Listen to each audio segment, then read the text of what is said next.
Fala pessoal, bom dia, boa tarde, boa noite, não sei que hora vocês estão assistindo essa aula. Espero que esteja todo mundo bem. Lógico que vocês já perceberam que a gente mudou de plataforma, né? A gente está disponibilizando agora os vídeos pelo YouTube por conta que a plataforma não passou por uma série de modificações na sua conta gratuita, impossibilitando que a gente faça vídeos um pouquinho mais longos. E dessa maneira no YouTube eu acho que dê para vocês acessarem também de maneira satisfatória. Então vamos lá. A gente já trabalhou nas 3 aulas anteriores um pouco dos aspectos importantes da cinética química e alguns fatores que influenciam na velocidade de uma reação, certo? Então a gente viu que a concentração de um componente, de um reagente, ele vai influenciar no número de choques, no número de colisões efetivas, o que vai aumentar significativamente a velocidade da minha reação. A gente também viu outro fator interessantíssimo e importante, que é a área de superfície. Também vimos a influência da temperatura no processo químico, né, nas reações químicas, que quanto maior a temperatura, maior a agitação entre as moléculas, o que vai propiciar uma maior probabilidade de choques efetivos, fazendo com que quanto maior a temperatura, a gente observe um aumento significativo na velocidade. Hoje, nessa aula, nós vamos falar sobre um elemento importantíssimo, seja industrialmente ou até mesmo no nosso cotidiano, que influencia na velocidade de uma reação, que são os catalisadores. Eu tenho certeza que vocês já devem ter escutado esse nome em algum local, certo? Em alguma aplicação. E hoje nós vamos trabalhar um pouquinho a respeito deles. Gente, os catalisadores são substâncias, certo? Que tem como principal função o quê? Substâncias que atuam no aumento da velocidade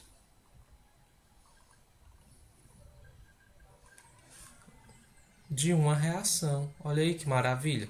Então, a utilização de catalisadores, eles vão interferir de que maneira? Eles vão fazer com que a minha reação seja promovida de forma mais rápida, o que é muito benéfico, principalmente na indústria, onde infelizmente tempo é dinheiro.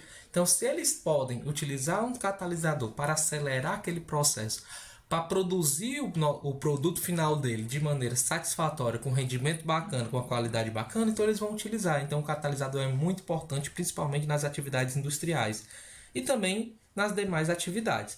Por quê? Outra característica importante e interessante dos catalisadores é que eles não são consumidos, certo? Ou seja, eu coloco um catalisador no meu processo reacional, no meu sistema, só que no final do meu sistema eu vou ter aquele mesmo catalisador, eu podendo realmente utilizar ele de outra forma, em outra reação.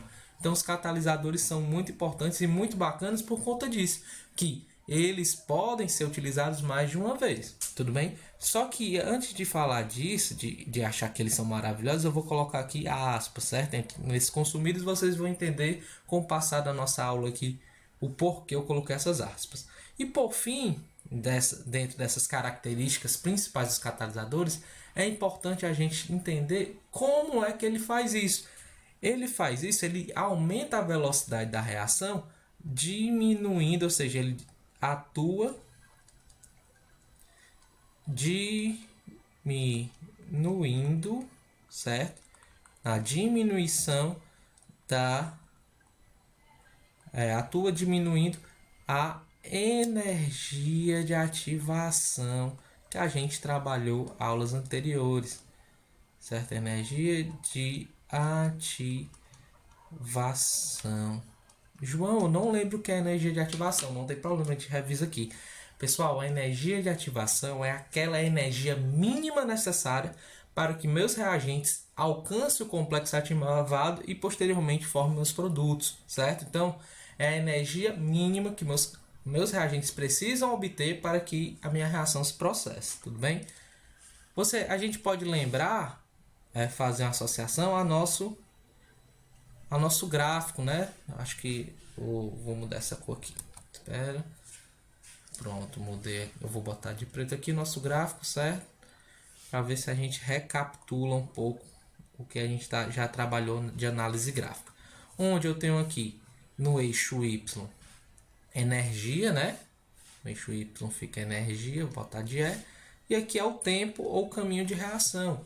E a gente lembra que inicia-se primeiro com deixa eu botar aqui de vermelho. A gente inicia com a energia dos reagentes, lógico, no começo eu só tenho reagente. Essa energia sobe até um pico, onde o alto desse pico é a energia do complexo ativado, lembra? E a gente desce até a energia dos nossos produtos, ok? Então, é mais ou menos essa a curva, o perfil da nossa curva quando a gente analisa graficamente um processo de forma cinética, né?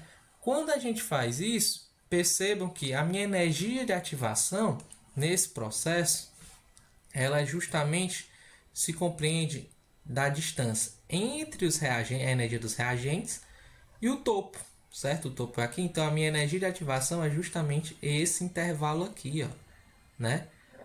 Lembrando que isso, ó, vou colocar a legenda assim, é sem catalisador, certo? Sem o catalisador, perfeito? Quando eu trabalho com um catalisador, ele vai trabalhar fazendo o quê? Ele modifica a energia dos reagentes? Não, a energia dos reagentes não vai ser modificada, mas ele modifica a energia de ativação, ou seja, esse pico vai ser bem menor, certo? Já que a energia de ativação é a distância, a diferença entre a energia dos reagentes e o pico do complexo ativado.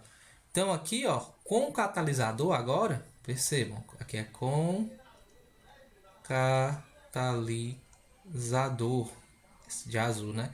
Com o catalisador, eu vou ter uma energia de ativação, em comparado sem catalisador, bem menor. Se eu tenho uma energia de ativação menor, isso me induz a acreditar que eu vou gastar menos energia para chegar aos meus produtos. Se eu gasto menos energia, meu processo lógico vai se processar de maneira mais rápida. Tudo bem? Porque a energia, nesse caso, também está associada à energia cinética. Ok? Então, nós temos esse tipo de análise gráfica que a gente pode fazer, onde essa curva de azul seria minha reação fazendo uso de um catalisador, e a linha vermelha não fazendo uso do catalisador. A gente pode pegar aqui uma imagem melhor, né? Essa imagenzinha aqui é a imagem que nós temos de um livro, certo? Onde ele mostra que essa primeira curva, ó, percebam que essa curva maior, onde eu tenho aqui a energia do complexo ativado lá em cima, percebam que ela sem catalisador eu preciso de uma energia grande, ó, essa quantidade de energia aqui que eu preciso para formar meus produtos. Enquanto que aqui embaixo, ó, com o uso de catalisador, minha energia de ativação significativamente diminui, perfeito? Então isso nos mostra que o catalisador ele é bem importante para essa diminuição. Ele pode ser utilizado de maneira bem interessante para que a gente acelere as nossas reações químicas, ok?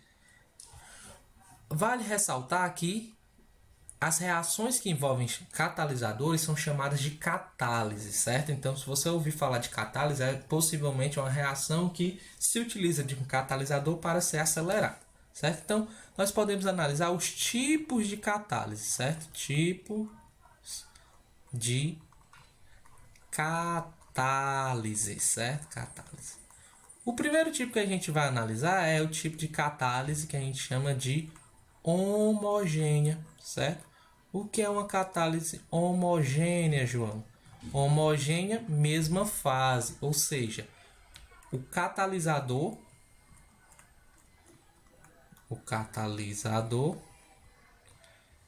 e os reagentes,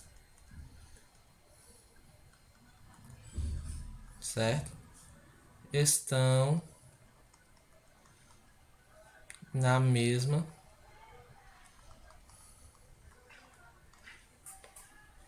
fase. Como assim na fase? Estão jogando? Não. Quando a gente fala aqui a fase, é a fase de agregação da matéria, se eles estão gasosos, líquidos ou sólidos. Ou seja, para a catálise ser homogênea, o catalisador e os reagentes têm que estar na mesma fase. Ou seja, se o catalisador for sólido e meus reagentes forem sólidos, eu tenho uma catálise homogênea.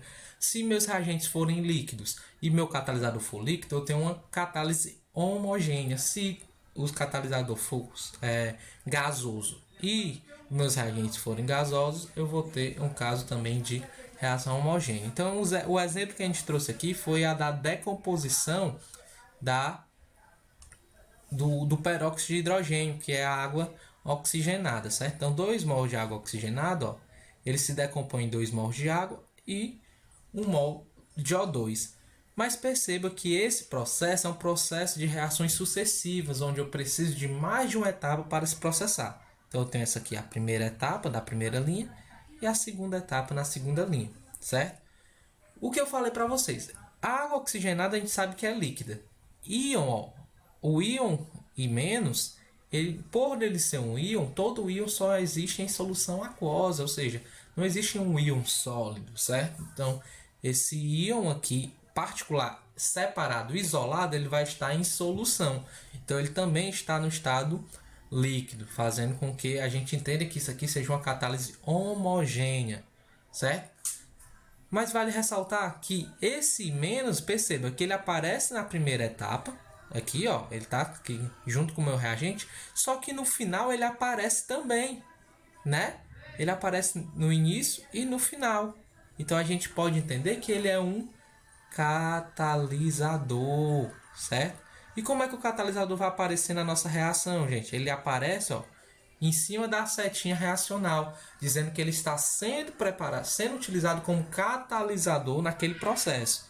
Ele não aparece de um lado ou de outro, por quê? Porque o catalisador ele não é consumido, certo? Perceba que eu coloquei aquela aspa justamente para mostrar para vocês agora que ele, de fato, ele está sendo utilizado na minha reação, ó.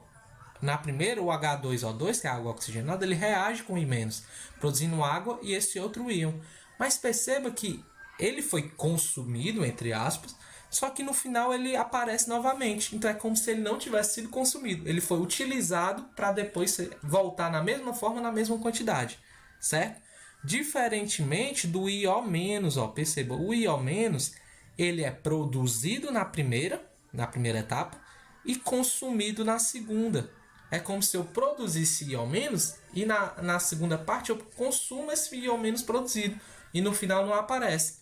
Então esse IO- ele é conhecido como intermediário, certo? A gente não pode confundir os intermediários com catalisadores. Intermediários. Por que intermediário? Porque ele só aparece no meio da reação.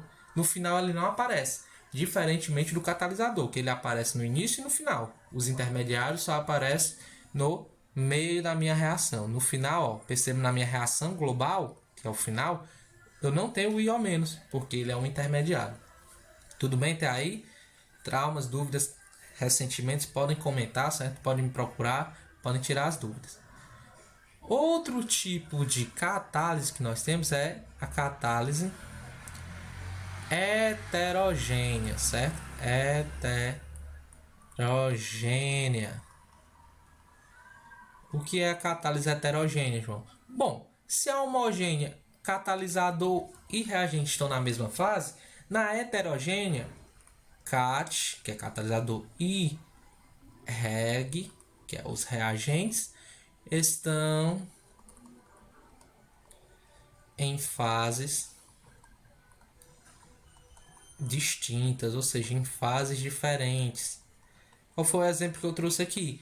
A gente trouxe aqui, ó, o exemplo da reação entre a reação de formação de água, onde eu tenho O2 reagindo com H2, produzindo H2O. Vamos balancear aqui, ó. São 2. Perdi aqui a seta. Só um segundo. 2, 2. Pronto. Percebam que aqui, nessa reação, ó, ele está dizendo que está utilizando uma superfície de platina. E é essa superfície de platina que é meu catalisador. É um catalisador que a gente diz metálico, ou seja, é sólido. Enquanto que o O2 e o H2 são gases. Então, se eu tenho um catalisador sólido e meus reagentes no estado gasoso, eles estão em fases diferentes. Se estão em fases diferentes, eu tenho uma catálise heterogênea. E olha como acontece essa catálise. A platina, ela serve mais para adsorver as moléculas do oxigênio. Como assim? O que é adsorver, João? É fazer uma interação, fazer com que essas moléculas fiquem aderidas na sua superfície. Isso facilita muito para que haja os choques efetivos entre o H2 e o O2. Porque vamos imaginar, se a gente tem na atmosfera um espaço, um volume enorme para que essas moléculas se movimentem de maneira livre e tal. Qual é a probabilidade de haver choques entre moléculas de O2 e H2? Vai ser muito baixa. Isso é, a reação é muito lenta. Ela vai acontecer? Vai em algum momento. Só que ela vai se processar de maneira muito lenta porque elas têm muito espaço para se modificar, para se interagir, para se movimentar. Já quando eu tenho uma superfície de platina, certo?